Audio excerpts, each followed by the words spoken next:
In our early days of raising cut flowers for the farmers market and florists, we used to sell quite a few bearded iris. Bearded iris come in varied colors and forms. Some of these you can see in the picture are some of the more popular ones that we sold. Bearded iris's blooms are quite fragrant, and some of them can even smell like Kool-Aid. They make excellent cut flowers and are very resilient growers. They do well in our zone 8B, and we raised many of them for many years as from cuts, and now we're putting them back into our garden. Let's go and look and see what we're going to be planting for next year, as we got some new interesting varieties from Shriners. Hey folks, welcome to Bear Mountain. Today we are planting some bearded iris we got from Shriner's garden. We're a little late in getting things in, but these guys are still pretty healthy. I just kind of wanted to show you in general how, if you're not familiar with bearded iris, how they tend to grow. They're more of a very shallow rooted rhizome, and every 3 years or so you can divide your bearded iris up and cut off little additional rhizomes that you can plant elsewhere in your garden. And this is just an example of what we've got. Is this top part right here is the crown, and that where you see a lighter color, it needs to be above the surface of the ground when you plant. So you're going to plant these very shallow, and they need fairly well-drained soil. It doesn't have to be perfect, but it can't be soil that stays saturated all winter long. It has to have periods of time where it drains out and gets some air to the roots. These guys usually do pretty well around here in the Pacific Northwest. We're zone 8B, so our temperatures are really pretty mild in the wintertime, and we don't have to really worry about things freezing out or something like that. They will go dormant. These guys will root in this fall. They'll put in some new feeder roots. They might put out another frond, but mostly they're going to grow very little between now and next spring, but they are going to be building on their roots.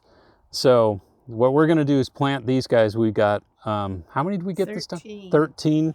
Oh, lucky number. Well, we got 12 and 2 collections. I think it's a blue collection and a peach collection. Okay. And then we got a bonus. All right. Okay, so what we're going to do is we're going to plant these guys in this bed here that's been worked up with compost, and it's kind of pretty well drained here in this spot. It's a little bit above the grade, so in the wintertime water will tend to run off one side or the other, and at least in the root zone of these guys it's not going to be too super wet. So we're going to place these guys at about, probably when we plant them, just to give you an example, we're going to see that the roots are kind of behind, and we're just going to kind of scratch it into the surface and make sure that we bury the roots. So let me get this tag off. That would probably make things a lot easier. Well, trust me, you'll know what it is when it blooms, right? No. The reason that these bearded iris are suited for this area is Shriners is an Oregon producer of them. They're about 40 miles from us. Yeah, probably up 40 miles north. Near Salem. And they There we grow go. fields and fields and fields of these bearded iris. So, yeah, the hardest part about them is picking out colors. They're all beautiful. They're all beautiful. They're not constant bloomers. A bearded iris is going to bloom for us. It blooms roughly about middle of May, thereabouts. It is Memorial Day. Yeah, to right around that. So I'm going to plant this kind of where it kind of looks like it's angled. But what I've got is I got the fronds coming this way, because when it blooms, it's going to put the bloom up in the middle of these fronds. So I try to kind of just orient things to kind of be a little more, maybe I guess to say the bloom's facing outward of the bed a little more. And so I'm just going to bury these roots very lightly around. And that's really it totally for the planting, because you can see the crown where it's light is above, and we pack the concrete, the compost around it.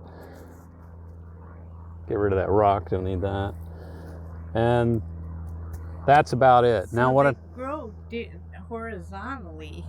They tend to grow in a line, you know, they have like a plane to them. They're not like a rounded type thing.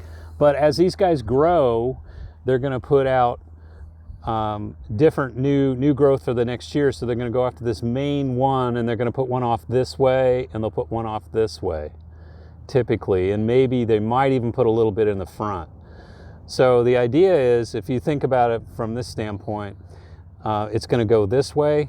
So by the third year, what we're going to do is lift up this whole clump, and then we'll cut these guys off, and we'll have 3 new plants, roughly, probably more than 3. So the whole line of the tuber is going to be growing this way. It's going to put off a branch this way, and it'll put off a branch this way. You can kind of see where they cut this one off.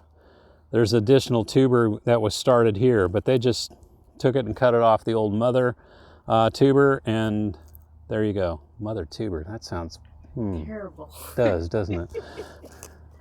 So we're going to plant these guys in kind of a random order, to kind of, because we know that the colors that we're trying to get are all complementary to each other. That's kind of how. That's why they were a collection. So we're a collection.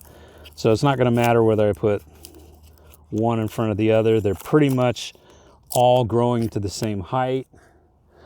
So when I look at this one, I'm going to put this guy maybe 12 to 18 inches back, and I'm going to try to orient it again with things kind of going forward like that.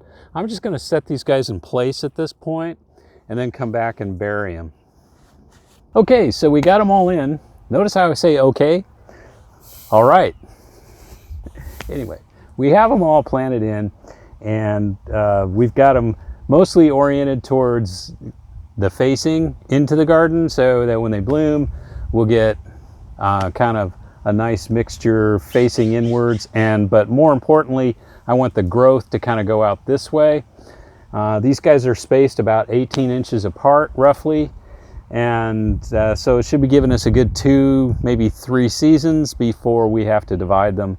And then at that point we can you know, have a lot more and open up a new area. That's the one thing about these guys is if you stop dividing them, they're gonna the amount of blooms are going to start dropping off, and the blooms you do get are not going to be as big because the plants are kind of overcrowded. And you'll know they're overcrowded when the fronds don't get to their full size anymore, and that's kind of a strong indicator, especially if you start seeing the root masses like this guy here. I forgot to get him buried. Whoops.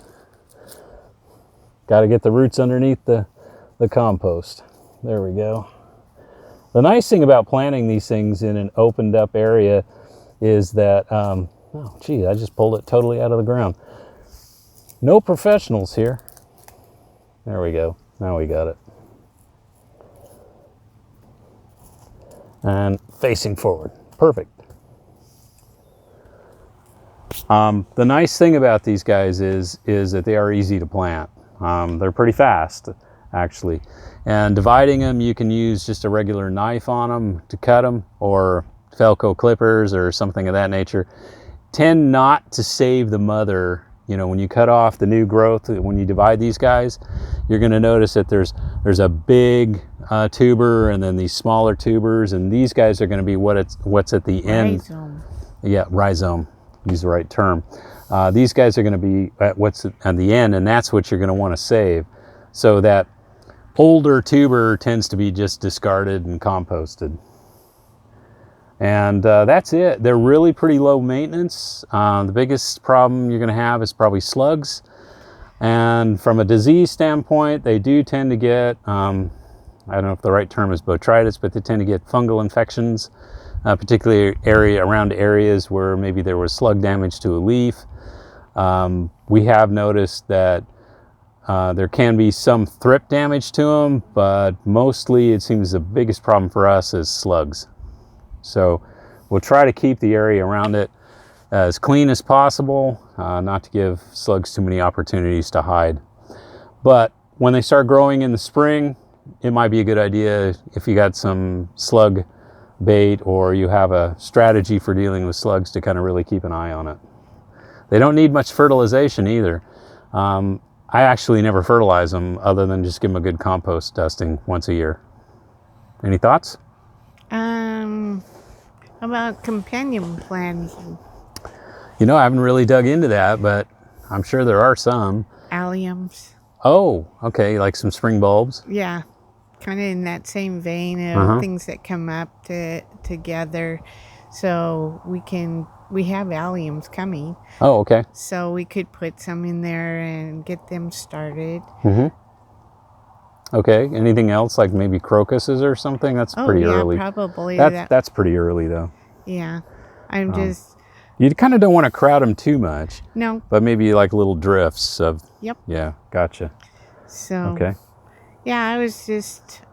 these are a really nice addition to the garden.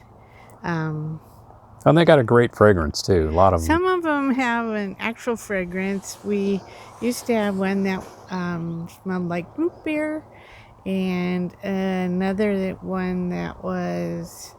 Smell like grape Kool-Aid. Yeah, that's it. And grape Kool-Aid.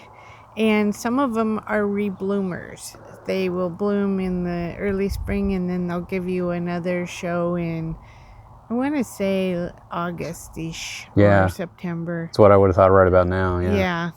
I'm not sure any of these are rebloomers. We'll have to wait and see. I know what I ordered, but I ordered these way back.